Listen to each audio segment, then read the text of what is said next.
Bienvenidos a este nuevo análisis a fondo. Hoy la verdad marcamos un punto de partida muy emocionante, diría yo, en nuestra exploración de la Trinidad. Sí, totalmente. Ya dejamos atrás esas generalidades que cubrimos en el material introductorio previo. Exacto, ahora entramos directamente en materia. Y para quienes nos escuchan, vamos a usar como mapa principal un material verdaderamente exhaustivo.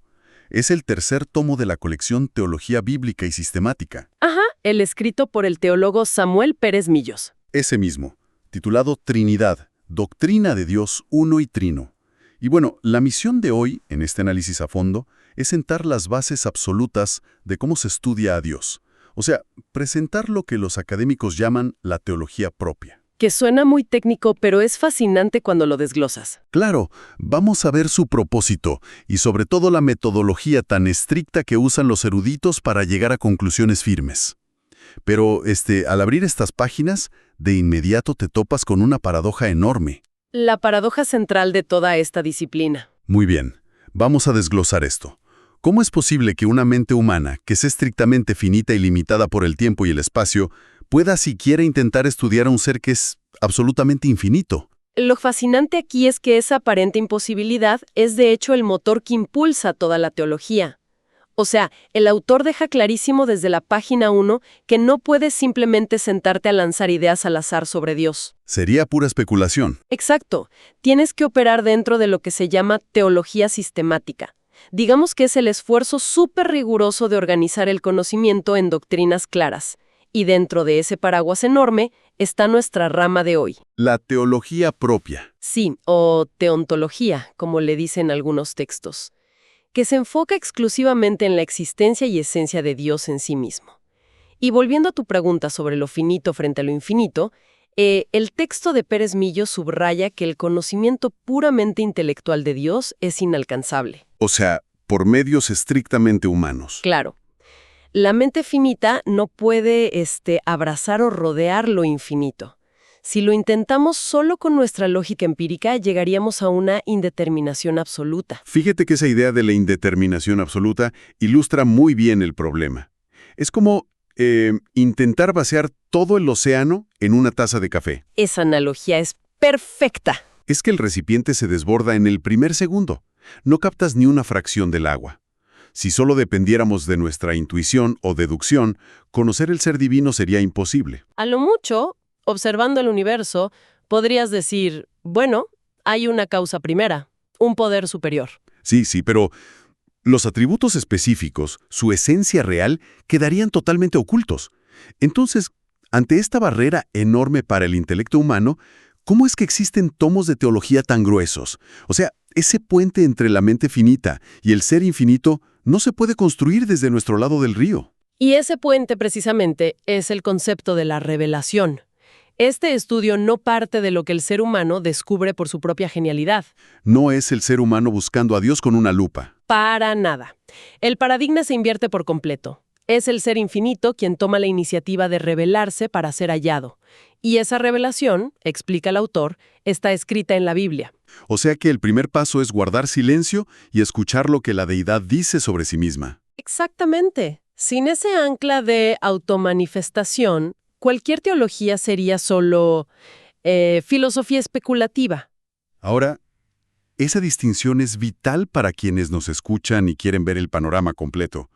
Porque entender que dependemos de la revelación escrita también aclara por qué la teología propia tiene un límite. O sea, sabemos que la meta a largo plazo es la Trinidad, pero esta rama no estudia a todas las personas de la deidad por igual. No lo hace. Sienta las bases sobre el ser divino en general y particularmente sobre el Padre.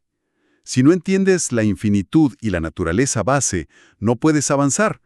Luego, ya el estudio del Hijo le toca a la Cristología. Y el del Espíritu Santo a la neumatología. Así es una división del trabajo. Es una categorización arquitectónica, digamos, pero, y esto es muy importante, el texto advierte sobre un riesgo tremendo en este nivel de estudio tan técnico. El de volverse demasiado frío. Exacto.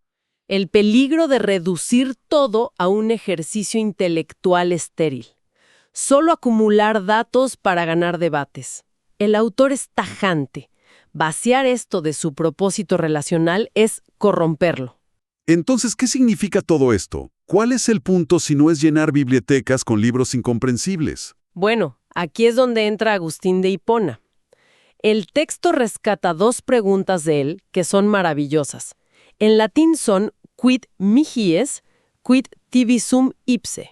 Que traducido sería, ¿qué eres tú para mí y qué soy yo para ti? Exactamente.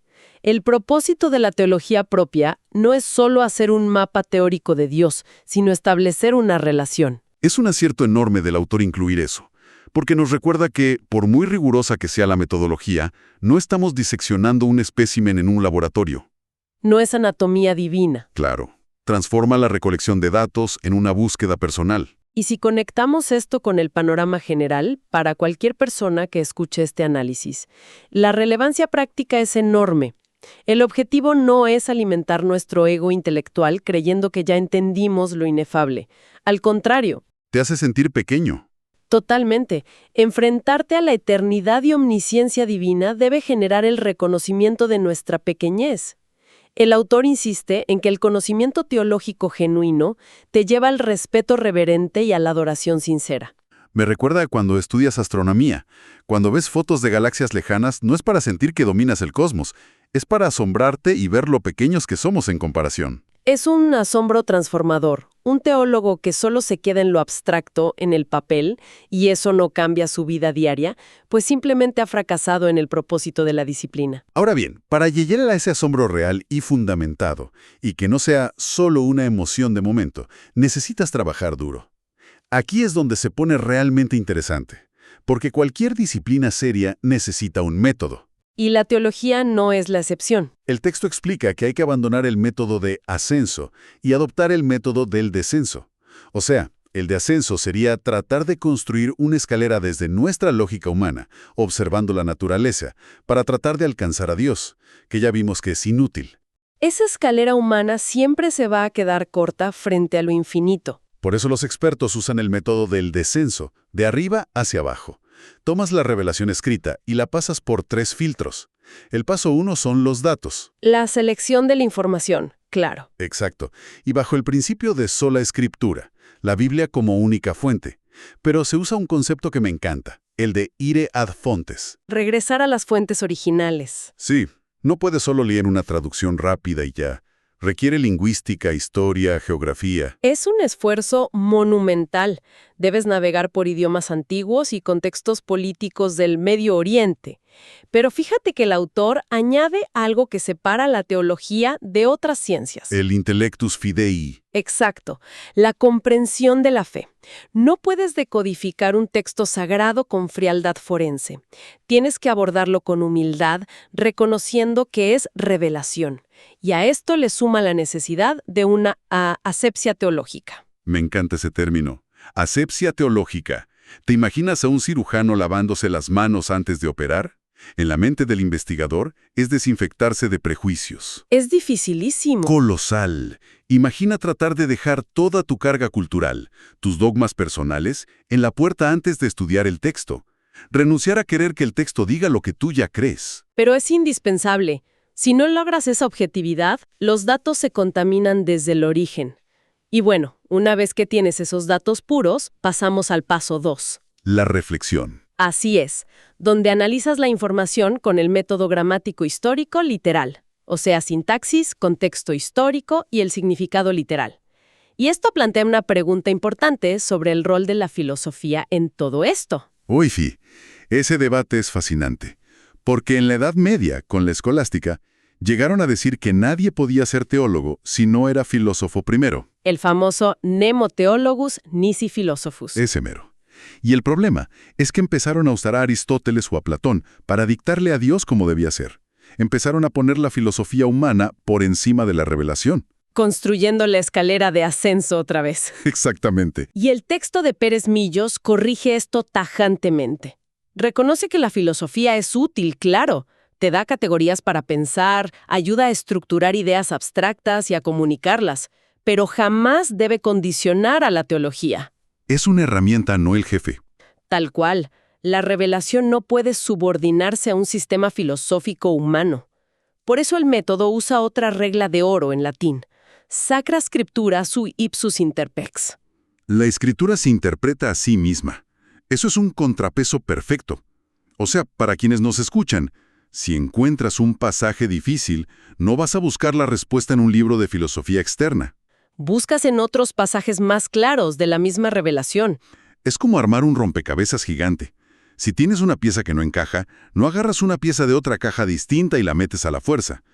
Buscas en tu misma caja hasta hallar la correcta. Esa armonía interna es clave. Y bueno, después de esa reflexión rigurosa, el método del descenso llega al paso 3, que es la conclusión.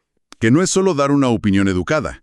Tiene que sostenerse sobre 3 pilares de crítica académica. El rigor aquí es altísimo. El primer pilar es la crítica textual, que no analiza teología, sino que hace investigación forense de las palabras físicas. Como no tenemos los autógrafos originales, comparan miles de copias antiguas en hebreo, arameo y griego. Para purgar errores de copistas, ¿verdad? Exacto. Reconstruir la lectura más fiel al documento original. Es que si ese primer pilar falla, podrías armar una doctrina entera basándote en, no sé, un error de dedo de un monje hace 1000 años. Ha pasado. Por eso es vital.